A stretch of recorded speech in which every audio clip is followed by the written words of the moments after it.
ಎಲ್ಲ ಮಕ್ಕಳಿಗೂ ನಮಸ್ಕಾರ. ಮಕ್ಕಳೇ, ಚಲ್ನಾ ಹಮಾರ ಕಾಮ್ ಹೈ ಇದು ಒಂದು ಪದ್ಯ, 10ನೇ ಪದ್ಯ, 9ನೇ ಕ್ಲಾಸ್ದು ನಿಮ್ಮದು 10ನೇ ಪದ್ಯ. ಇದನ್ನ ಬರೆದಿರೋಂಥವ್ರು ಶಿವಮಂಗಲ್ ಸಿಂಹ ಅಂತ, ಅವರ ಕಾವ್ಯನಾಮ ಸುಮನ್ ಅಂತ. ಇದು ಚಲ್ನಾ ಹಮಾರ ಕಾಮ್ ಹೈ ಅಂದರೆ ಯಾವಾಗಲೂ ನಾವು ಚಲಿಸ್ತಾ ಇರೋದೇ ನಮ್ಮ ಕೆಲಸ. ಅಂದರೆ ನಮ್ಮ ಜೀವನದಲ್ಲಿ ಗುರಿ ಮುಟ್ಟೋವರೆಗೂ ನಾವು ನಿಲ್ಲಬಾರ್ದು. ಗುರಿ ಮುಟ್ಟಕ್ಕೆ ಏನು ಕೆಲಸ ಮಾಡಬೇಕೋ ಅದನ್ನ ನಿರಂತರವಾಗಿ ಮಾಡ್ತಾ ಇರಬೇಕು ಅನ್ನೋದು ಈ ಪಾಠದ ಅರ್ಥ. ಚಲ್ನಾ ಹಮಾರ ಕಾಮ್ ಹೈ ಅಂದರೆ ಇದನ್ನು ಬರೆದಿರೋಂಥವ್ರು ಶಿವಮಂಗಲ್ ಸಿಂಹ ಸುಮನ್. ಜನ್ಮಕಾಲ್ 5 ಆಗಸ್ಟ್ ಸನ್ 1915 1915ನೇ ಇಸ್ವಿಯಲ್ಲಿ 5ನೇ ತಾರೀಕು ಆಗಸ್ಟ್ ಇಸ್ವಿಯಲ್ಲಿ ಇವರು ಹುಟ್ಟಿದ್ರು. ಉತ್ತರ ಪ್ರದೇಶ ರಾಜ್ಯಕ್ಕೆ ಉನ್ನಾವ್ ಜಿಲ್ಲೆಗೆ ಚಿರಗಾಂವ್ ಗಾಂವ್ ಮೇ ಹುವಾ. ಇವರು ಹುಟ್ಟಿದ್ದು ಉನ್ನಾವ್ ಜಿಲ್ಲೆಯ ಜಗರ್ಪುರ್ ಗಾಂವ್ ಅನ್ನೋಂತಹ ಒಂದು ಊರಲ್ಲಿ, ಚಿರಗಾಂವ್ ಅನ್ನೋಂಥ ಒಂದು ಕಡೆ ಇವರು ಹುಟ್ಟಿದ್ರು. ಉತ್ತರ ಪ್ರದೇಶದಲ್ಲಿ ಇದೆ ಇದು. ಇವರು ಹಲವಾರು ಕೃತಿಗಳನ್ನು, ಕವಿತೆಗಳನ್ನು ರಚಿಸಿದ್ದಾರೆ. ಅದರಲ್ಲಿ ಜೀವನ್ ಕೆ ಗಾನ್, ಹಿಲ್ಲೋಲ್, ಯುಗ ಕಾ ಮೋಲ್, ಪ್ರಳಯ ಸೃಜನ್, ವಿಶ್ವಾಸ್ ಬಡ್ತಾ ಹಿ ಗಯಾ, ವಿದ್ಯಾ ಹಿಮಾಲಯ, ಮಿಟ್ಟಿ ಕಿ ಭಾರತ್, ವಾಣಿ ಕಿ ವ್ಯಥಾ, ಕಟೆ ಅಂಗೂಠೆ ಕಿ ಬಂದರ್ವಾರೆ ಇವೆಲ್ಲ ಇವರ ರಚನೆಗಳು.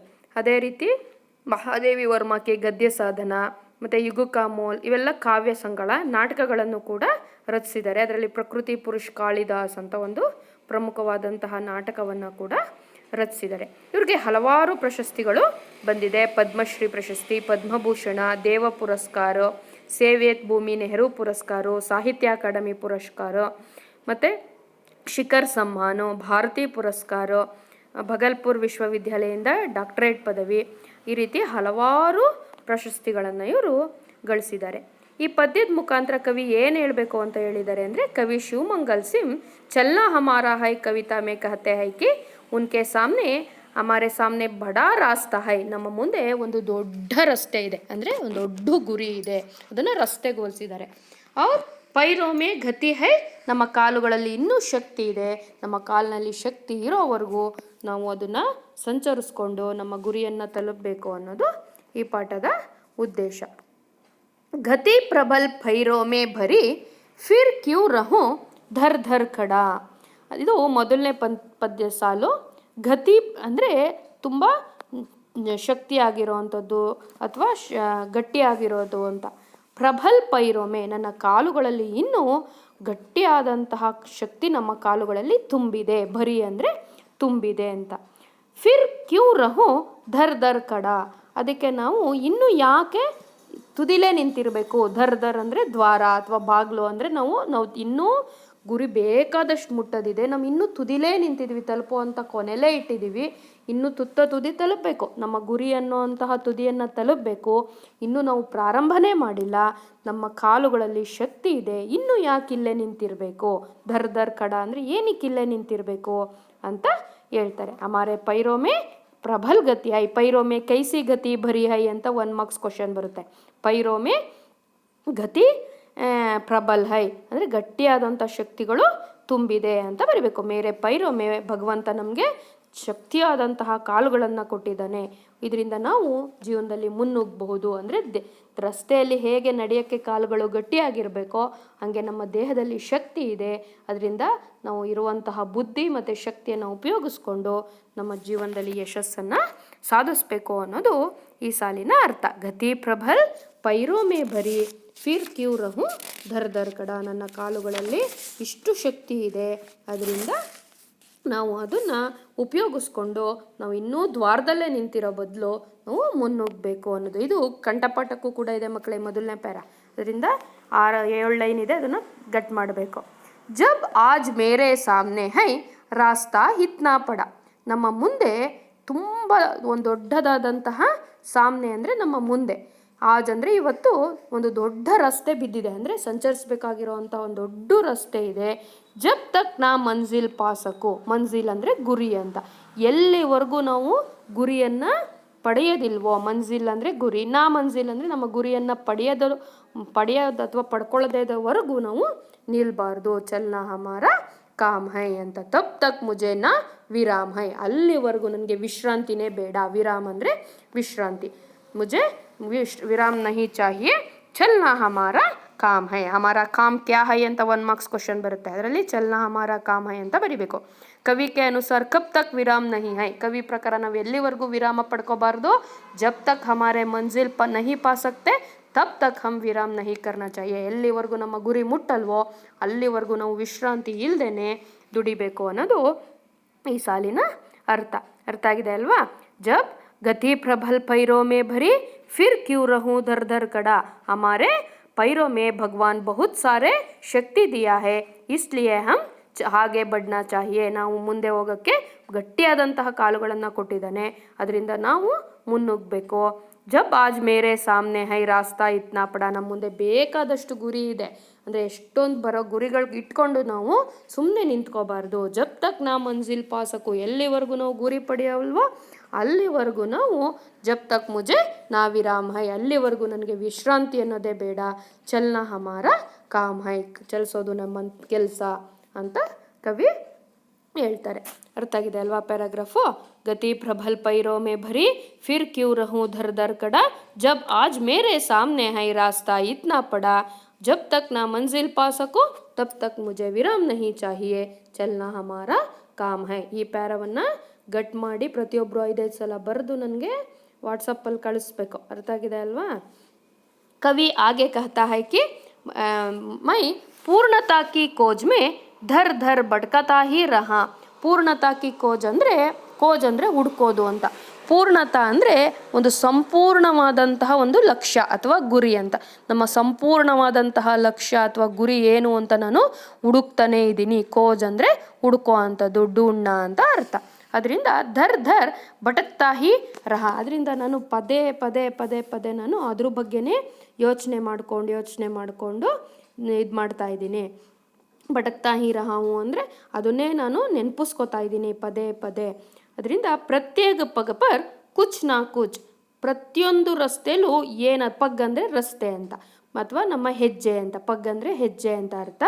ಕುಚ್ ನಾ ಕುಚ್ ಅಂದರೆ ಏನಾದರೂ ಒಂದು ಅಡ್ಡ ಇದ್ದೇ ಇರುತ್ತೆ, ಅಡ್ಡಗಾಲು ಅಂತ ಕವಿ ಹೇಳ್ತಾರೆ. ಈಗ ಸುಮ್ಮನೆ ನಮ್ಮ ಗುರಿ ತಲುಪಕ್ಕೆ ಸಾಧ್ಯನಾ ನಾವು? ಅದಕ್ಕೆ ಅಂತ ನಾವು ಪರಿಶ್ರಮ ಪಡಬೇಕು. ಪರಿಶ್ರಮ ಪಡೋವಂಥ ಸಮಯದಲ್ಲಿ ಏನಾದರೂ ಅಡ್ಡಿ ಆತಂಕಗಳು ಬರ್ಬೋದು. ಆ ಅಡ್ಡಿ ಆತಂಕಗಳನ್ನು ಮೆಟ್ಟಿ ನಿಂತು ನಾವೇನು ಮಾಡಬೇಕು, ನಮ್ಮ ಗುರಿ ತಲುಪೋವರೆಗೂ ನಮ್ಮ ಹೆಜ್ಜೆನ ಹಿಂದೆ ಇಡಬಾರ್ದು. ಕದಮ್ ಅಂದರೆ ಹೆಜ್ಜೆ ಅಂತ ಅರ್ಥ. ಪೂರ್ಣತಾ ಕಿ ಕೋಜ್ ಮೇ ಧರ್ ಧರ್ ಬಡ್ಕತಾ ಹಿ ರಹ, ನಾನು ಪೂರ್ಣತೆಯನ್ನು, ಒಂದು ಸಂಪೂರ್ಣತೆಯನ್ನು ಪಡ್ಕೋಕ್ಕೋಸ್ಕರ ಹುಡುಕ್ತಾ ಇದ್ದೀನಿ. ಪ್ರತ್ಯೇಕ ಪಗಪರ್ ಅಂದರೆ ಎಲ್ಲರ ದಾರಿಲೂ ಈಸಿಯಾದ ಮಾರ್ಗ ಯಾವುದೂ ಇಲ್ಲ. ಪ್ರತಿಯೊಂದು ಯಾವುದೇ ಗುರಿ ಮುಟ್ಟಬೇಕು ಅಂದರೂ ನಾವು ಅದಕ್ಕೆ ಕಷ್ಟಪಟ್ಟೇ ಗುರಿ ಮುಟ್ಟಕ್ಕೆ ಸಾಧ್ಯ. ಅದರಿಂದ ಪ್ರತಿಯೊಂದು ರಾಸ್ತೆ, ಪಗ್ ಅಂದರೆ ಕದಮ್ ಅಂದರೆ ಹೆಜ್ಜೆ ಅಂತ ಅರ್ಥ. ಪ್ರತಿಯೊಂದು ಹೆಜ್ಜೆಯಲ್ಲೂ ನಮಗೆ ಕಷ್ಟ ಅನ್ನೋದು ಇದ್ದೇ ಇರುತ್ತೆ. ಅದರಿಂದ ನಾವು ಅದನ್ನೆಲ್ಲ ಮೆಟ್ಟಿ ನಿಂತು ಮುಂದೆ ನಿಲ್ಲಬೇಕು. ಆಗ ನಮಗೆ ಇದನ್ನು ಗೆಲುವನ್ನು ಸಾಧಿಸೋಕ್ಕೆ ಸಾಧ್ಯ.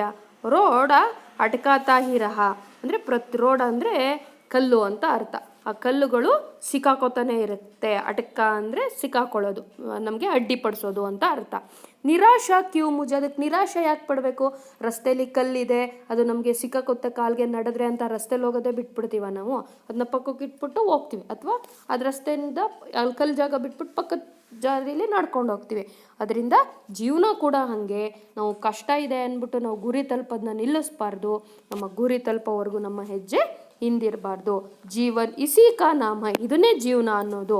ಅಂದರೆ ಎಲ್ಲ ಕಷ್ಟ ನೋವುಗಳನ್ನು ಸಹಿಸ್ಕೊಂಡು ನಾವು ಮುಂದೆ ಬರ್ತೀವಲ್ಲ, ಅದನ್ನೇ ಜೀವನ ಅನ್ನೋದು. ಚಲ್ನಾ ಹಮಾರ ಕಾಮ್ ಹೈ. ಅದರಿಂದ ನಾವು ನಿರಾಶೆ ಆಗಬಾರ್ದು, ನಾವು ಗುರಿ ಮುಟ್ಟೋವರೆಗೂ ನಡೀತಾ ಇರಬೇಕು ಅಂತ ಹೇಳ್ತಾರೆ. ಕವಿ ಕಿಸ್ಕಿ ಕೋಜ್ ಮೇ ಭಟಕ್ ರಹೆ ಹೈ ಅಂತ ಒಂದು ಕ್ವಶನ್ ಬರುತ್ತೆ. ಕವಿ ಯಾವುದನ್ನು ಹುಡ್ಕೊಂಡು ಹೋಗ್ತಾ ಇದ್ದಾರೆ ಅಂದರೆ ಕವಿ ಪೂರ್ಣತಾ ಕಿ ಕೋಜ್ ಮೇ ಭಟಕ್ ರಹಾ ಹೈ ಅಂತ ಬರಿಬೇಕು.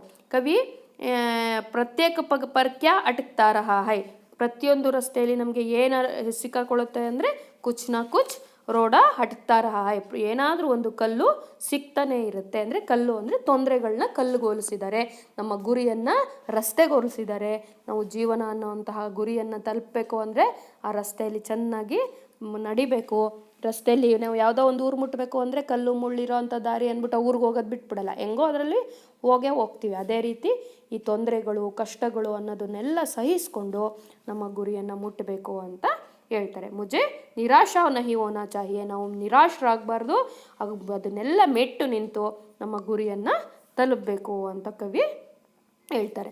ಸಾಧ್ಮೆ ಚಲ್ತೆ ರಹೆ, ಎಲ್ಲರೂ ಒಟ್ಟಿಗೆ ಹೋಗೋಣ ಒಗ್ಗಟ್ಟಾಗಿ, ಆಗ ಈಸಿ ಆಗುತ್ತೆ ದಾರಿ ಅಂತ. ಈಗ ನಾವು ಒಬ್ಬೊಬ್ಬರೇ ಮಾಡಬೇಕಾದ್ರೆ ಕಷ್ಟ ಆಗ್ಬೋದು, ಅದರಿಂದ ಗುಂಪಲ್ಲಿ ಮಾಡೋಣ ಅಥವಾ ಒಬ್ರಿಗೊಬ್ರು ಸಹಾಯ ಮಾಡ್ಕೊಂಡು ಮಾಡೋಣ. ಸಾತ್ಮೆ ಚಲ್ತೆ ರಹೆ, ಒಟ್ಟಾಗಿ ಎಲ್ಲರೂ ಹೋಗ್ತಾ ಇರೋಣ. ಕುಚ್ ಬೀಚ್ ಮೇ ಹಿ ಸೇ ಫಿರ್ ಗಯೆ, ನಮ್ಮ ಮಧ್ಯೆ ಏನಾದರೂ ತೊಂದರೆ ಬಂದರೆ ಎಲ್ಲರೂ ಸೇರಿ ಅದನ್ನು ನಿವಾರಿಸ್ಕೋಬೋದು.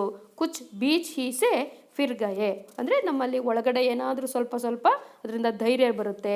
ಗತಿ ನಾ ಜೀವನ್ ಕಿ ರುಕಿ, ನಮ್ಮ ಜೀವನದ ಗತಿಯನ್ನು ನಾವು ನಿಲ್ಲಿಸಬಾರ್ದು. ಗತಿ ಅಂದರೆ ಪ್ರಯಾಣ ಅಂತ ಅರ್ಥ, ಅಥವಾ ನಡೆಯೋದು ಅಂತ ಅರ್ಥ. ನಮ್ಮ ಜೀವನ ಅನ್ನೋ ಪ್ರಯಾಣವನ್ನು ಯಾವತ್ತೂ ನಿಲ್ಲಿಸಬಾರ್ದು. ರುಕ್ನ ಅಂದರೆ ನಿಂತ್ಕೊಳ್ಳೋದು, ರುಕ್ನ ಅಂದರೆ ನಿಲ್ಬಾರ್ದು ಅಂತ. ನಮ್ಮ ಜೀವನ ಅನ್ನೋಂತಹ ಇದನ್ನು ಇದರಲ್ಲಿ ನಿಲ್ಬಾರ್ದು. ಈ ಕವಿ कहते हैं कि जब हमारे मंजिल की ओर चलते रहे मेरे साथ बहुत लोग चल पड़े, ನಮ್ಮ ಜೊತೆ ಹಲವಾರು ಜನರು ಪ್ರಯಾಣ ಮಾಡ್ಬೋದು. ಕುಚ್ ಲೋಗ್ ಬೀಚ್ ಮೇ ಹಿ ವಾಪಸ್ ಹೋ ಜಾಯೇಗೆ, ಕೆಲವು ಜನ ಏನು ಮಾಡ್ಬೋದು, ಗುರಿ ತಲುಪಬೇಕಾದ್ರೆ ನಮ್ಮ ಜೊತೆ ಬರ್ತಾ ಇರೋವಂಥ ಸಮಯದಲ್ಲಿ ಆಗಲೇ ಹೊಟ್ಟೋಗ್ಬೋದು, ನಮ್ಮ ಕೈಲಿ ಆಗಲ್ಲಪ್ಪ ಅಂತ. ಆದರೆ ನಾವು ಹಿಂದಿರ್ಗೋದು ಬೇಡ. ಕುಚ್ ಬೀಚ್ ಹೀಸೆ ಫಿರ್ ಗಯೆ ಅಂದರೆ ಅವರು ಮಧ್ಯದಲ್ಲೇ ನಮ್ಮ ಕೈಲಿ ಆಗಲ್ಲ ಅಂತ ಹೊಟ್ಟೋಗ್ಬೋದು, ಆದರೆ ನಾವು ಹೋಗೋದು ಬೇಡ. ಗತಿನ ಜೀವನ ಅಂದರೆ ನಮ್ಮ ಗುರಿ ತಲುಪೋವರೆಗೆ ನಾವು ಮುಂದುವರಿಯೋಣ ಅಂತ ಹೇಳ್ತಾರೆ. ಜೋ ಗಿರ್ಗಯೆ ಸೋ ಗಿರ್ಗಯೆ, ಯಾರೋ ಒಬ್ಬರು ನಡೀತಾ ಇರ್ತಾರೆ, ಅವರು ಬಿದ್ದರೆ ಏನು ಮಾಡ್ತೀವಿ ನಾವು, ಅವ್ರನ್ನ ಜೋ ರಹೆ ಹರ್ದಮ್, ನಾವು ಅವ್ರಿಗೆ ಸಹಾಯ ಮಾಡಿಕೊಂಡು ಸ್ವಲ್ಪ ಎದ್ದೇಳಕ್ಕೆ ಸಹಾಯ ಮಾಡೋಣ. ಉಸಿಕಿ ಸಫಲತಾ ಉತ್ತಮ, ಅದರಿಂದನೇ ಸಫಲತೆ ಅನ್ನೋದು ಸಿಕ್ಕುತ್ತೆ. ಅಯ್ಯೋ ಅವ್ನು ಬಿಡೋದ್ನೆಲ್ಲ ಬಿಡು, ಅವ್ನು ಹಾಳಾಗಲಿ ಅಂದ್ಬಿಟ್ಟು ಹೋಗೋದು ಬೇಡ. ಅವನು ಜೀವನದಲ್ಲಿ ಮುಂದೆ ಬರೋಕ್ಕೆ ನಮ್ಮ ಹತ್ರ ಏನು ಸಹಾಯ ಆಗುತ್ತೋ ಅದನ್ನ ಮಾಡೋಣ. ಗಿರೇ ಉನೋನೆ ಚೋಡ್ಕರ್ ಆಗೆ ಬಡಾಯೆ ಮೈ ಅವ್ರ ಜೋ ಸಾಥ್ ಹಂತ್ರ ತಕ್ ರಹೆ ವಹಿ ಸಫಲ್ ಹೋ ಜಾಯೆ, ಅದರಿಂದ ಯಾರು ಕೊನೆಯವರೆಗೂ ತಲುಪ್ತಾನೋ ಅವನು ಸಫಲನಾಗ್ತಾನೆ. ನಾವು ಬಿದ್ದುಬಿಟ್ವಿ ಅಂತ ಎದ್ದೇಳ್ದೆ ಅಲ್ಲೇ ಬಿದ್ಕೊಂಡ್ರೆ ನಾವು ಬಿದ್ದೇ ಇರ್ತೀವಿ, ನಮಗೆ ಸಫಲತೆ ಅನ್ನೋದು ಸಿಕ್ಕಲ್ಲ. ಅದರಿಂದ ಯಾವಾಗಲೂ ನಾವು ಚಲ್ನಾ ಹಮಾರ ಕಾಮ್ ಹೈ, ನಾವು ಸಂಚರಿಸ್ತಾ ಇರೋದೇ ನಮ್ಮ ಕೆಲಸ ಅಂತ ಕವಿ ಹೇಳ್ತಾರೆ. ಅರ್ಥ ಆಗಿದೆ ಅಲ್ವಾ ಮಕ್ಕಳ? ಇದು 9ನೇ ಕ್ಲಾಸ್ಲಿ ಬರೋ ಅಂಥ ಪದ್ಯ ಚಲ್ನಾ ಹಮಾರ ಕಾಮ್ ಹೈ ಅನ್ನೋದು ಈ ಪದ್ಯದಲ್ಲಿ ಬರುತ್ತೆ. 2 ಮಾರ್ಕ್ಸ್ಗೆ ಇದರಿಂದ ಹಲ್ವಾ ಕ್ವಶನ್ಗಳು ಬರುತ್ತೆ. ಆಜ್ ಮೇರೆ ಸಾಮ್ನೆ ಹೈ ರಾಸ್ತಾ ಇತ್ನಾ ಪಡಾ ಇಸ್ ಪಂಕ್ತಿ ಕಾ ಆಶಯ ಕ್ಯಾ ಹೈ ಅಂತ. ಕವಿ ಚಲ್ನಾ ಹಮಾರಾ ಕಾ ಪದ್ಯ में कहा है कि हमारे जगह बहुत सी हमारे कवि कहते हैं कि हमारे सामने बहुत सारे रास्ते हैं, हमने इस सामने को हम ढूंढ कर हमारे सामने जो रास्ता है उसे ಪಾರ್ ಕರ್ನಾ ಚಾಹಿಯೆ, ನಮ್ಮ ಮುಂದೆ ಏನು ರಸ್ತೆ ಇದೆ ಅದನ್ನು ಮುಂದೆ ಹೋಗಬೇಕು. ಮೇರೆ ಸಾಮ್ನೆ ವಿಶಾಲ್ ರಾಸ್ತಾ ಹೈ, ನಮ್ಮ ಮುಂದೆ ಇರೋಂಥ ವಿಶಾಲ ರಸ್ತೆ ಇದೆ. ಮುಜೆ ಮಂಜಿಲ್ ಕಿ ಓರ್ ಲೇ ಜಾನಾ ಹೈ, ಅದು ನಮ್ಮನ್ನು ಗುರಿಯನ್ನು ತಲುಪೋಕ್ಕೆ ಸಹಾಯ ಮಾಡುತ್ತೆ. ಅದರಿಂದ ಆ ಗುರಿ ಮುಟ್ಟೋವರೆಗೂ ನಾವು ಸಂಚರಿಸ್ತಾನೆ ಇರಬೇಕು ಅನ್ನೋದು ಅದಕ್ಕೆ ಆನ್ಸರು. ಕವಿತಾ ಕಿ ಅಂತಿಮ ಪಂಕ್ತಿಯೋ ಮೇ ಕವಿನೇ ಕ್ಯಾ ಸಂದೇಶ ದಿಯಾ ಹೈ ಅಂತ ಬರುತ್ತೆ. ಅಂದರೆ ಕೊನೆಯ ಸಾಲುಗಳಲ್ಲಿ ಕವಿ ಏನಂತ ಸಂದೇಶ ನೀಡಿದ್ದಾರೆ ಅಂತ. कवि अंतिम पंक्तियों में कह रहा है कि हमारे मंजिल की ओर चलना हमारा काम है, हमारे साथ बहुत सारे लोग आते हैं, उनमें कुछ लोग बीच में ही वापस हो गए, ಕೆಲವೊಬ್ಬರು ಮಧ್ಯದಲ್ಲೇ ವಾಪಸ್ ಹೋಗ್ಬೋದು. ಪರ್ ಮೇರಿ ಯಾತ್ರಾ ನಾ ರುಕಿ, ನಮ್ಮ ಯಾತ್ರೆಯನ್ನು ಯಾವತ್ತೂ ನಿಲ್ಲಿಸಬಾರ್ದು. ಜೋ ಲೋಗ್ ಗಿರ್ತೆ ಹೇ ಉಸೆ ಸಾಥ್ ಲೇಕರ್ ಚಲ್ನಾ ಹೈ, ನಮ್ಮ ಮುಂದೆ ಬಿದ್ದವ್ರನ್ನೂ ಜೊತೆಗೆ ಕರ್ಕೊಂಡು ಹೋಗಬೇಕು. ಅವ್ರು ಸಫಲ್ ಹೋಪಾಯೆ, ನಾವು ಸಫಲತೆಯನ್ನು ಪಡೆಯೋವರೆಗೂ ಕೂಡ ನಿಲ್ಬಾರ್ದು ಅನ್ನೋದು ಈ ಪದ್ಯದ ಆಶಯ ಅಂತ ಬರೀಬೇಕು. ಅರ್ಥ ಆಗಿದೆ ಅಲ್ವಾ ಮಕ್ಕಳ? Thank you.